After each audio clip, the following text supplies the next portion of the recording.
conquering a vertical wall with nothing but your bare hands and special climbing shoes, without a rope, nails, or other safety measure. It's one of the world's most dangerous sports, and for many, it's a completely unreasonable idea. It might even be considered madcap courage. Danger and death are inherent parts of this sport. But for Alex Honnold, it's become an art to which he's dedicated his life. A journey that requires incredible self-discipline, constantly pushing his mental and physical limits. He's a living testament to this arduous journey to achieve a seemingly impossible goal. His story isn't just a feat of physical strength. It's an inspiring lesson for the world, demonstrating how a person can push the boundaries of their own mind and overcome fear. There were many moments when he'd reach the base of El Capitan, gazing up at that massive, sheer wall and thinking, absolutely impossible, this is beyond human capacity. But Honnold didn't see the fear and doubt he felt in those moments as an obstacle.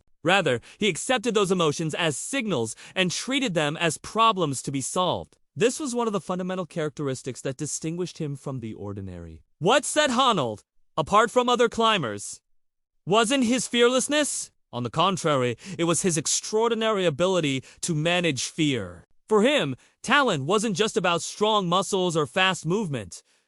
It was also a state of mind. Honnold dedicated years to honing this mental ability. He made history as the first and only person to climb El Capitan without a single safety precaution. In other words, free solo. The greatest secret behind this achievement was the work he put into developing his mental strength, which required far more than physical strength. To achieve this feat, Honnold placed great emphasis on mental training. Months before embarking on the climb, he visualized the entire climb in minute detail. He replayed every meter, every handhold, and every step over and over again. He visualized the texture of each handhold, the feel of the small protrusions on the rock, and precisely where to place his foot. This visualization not only helped him memorize all the holds and the route, but also allowed him to experience the sensations of each movement beforehand, thus preparing him for any surprises during the actual climb. One of the most critical moments on a climbing route was when his fingers clung to small cracks. At difficult points,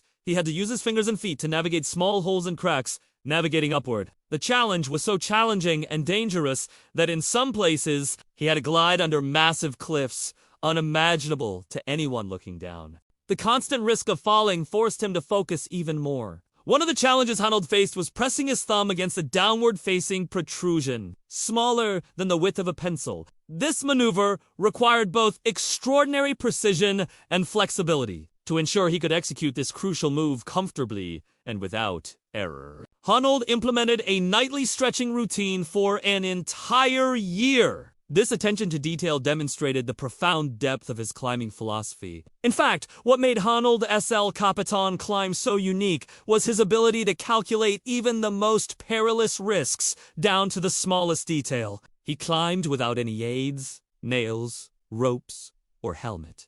He reached the summit using only his bare hands and feet. This was not only a physical feat, but also a mental triumph. This achievement demonstrated the seriousness with which he approached the climb and the meticulous calculation of each step. This story isn't just a climber's achievement. It has proof that every obstacle we face in life can be overcome with the right mindset and preparation. The greatest obstacles aren't external, the mountains or challenges ahead, but are actually within our minds. Fear and hesitation are often the greatest forces holding us back from achieving our goals. But Honnold's story demonstrates that these challenges can be overcome. The key to Honnold's success was his ability to focus despite fear. Instead of panicking like millions would, he concentrated on every moment of the climb and thought only about the next step. This demonstrated his profound ability to overcome his own inner fears. His climbing philosophy involved not looking back, but thinking only about the moment and the next step. And ultimately, Alex Honnold's story inspires us. Whether climbing the Rocky Mountains or striving to reach the pinnacle of your life, the greatest victories are won by focusing despite fear and hesitation. Honnold's story shows us that even the impossible is just an idea, and that by believing in it, we can overcome it.